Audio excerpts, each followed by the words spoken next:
প্রধানমন্ত্রী এলো মতুয়াদের জন্য নাগরিকত্বের সুনিশ্চিত করবার জন্য বার্তা দিল যে প্রত্যেকের যারা নাগরিকত্ব পাওয়ার উপযুক্ত প্রত্যেকে নাগরিকত্ব পাবে। এর থেকে আর আনন্দের খবর কি হতে পারে? আচ্ছা, এটা আমাকে বলুন, যাদের ভোট কেটে গেল, যারা বলছে যে আমাদের ভোট নেই, তৃণমূল বারবার বলছে যে ডিটেনশন ক্যাম্পে নিয়ে যাওয়া হবে, এই ধরনের তৃণমূল এখন পাগল হয়ে গেছে, পায়ের তলায় মাটি সরে গেছে।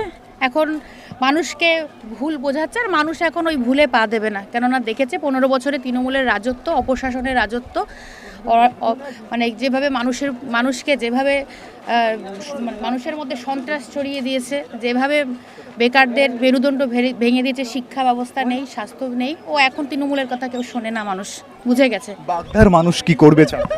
বাগদার মানুষ 4 তারিখে দুহাত ভরে ভারতীয় জনতা পার্টিকে বিপুল ভোটে জয়যুক্ত করবে, তৃণমূল শূন্য করবে।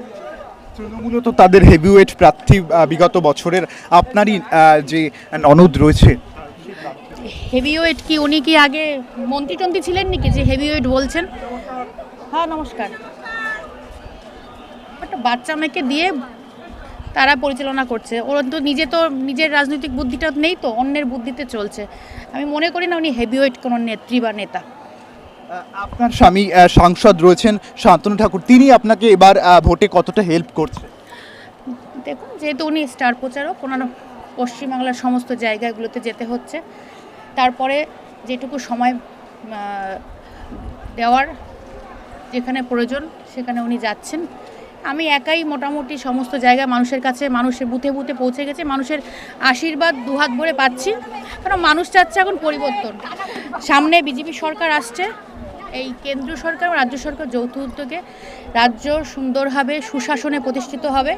রাজ্যে বেকারত্ব ঘুচাবে, নারীরা সুরক্ষিত হবে।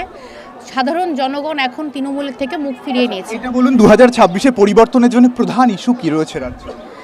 প্রধান ইস্যু আমি প্রথমে বলেছি যে দীর্ঘ 15 বছরের যে অপশাসন, সেই অপশাসন মুক্ত হবে, সুশাসন ব্যবস্থা সুন্দর হবে। মানুষের জীবন, এখন মানুষ বাকস্বাধীনতা হারিয়ে ফেলেছে তৃণমূলের রাজত্বে, সেটা মানুষ ফিরে পাবে।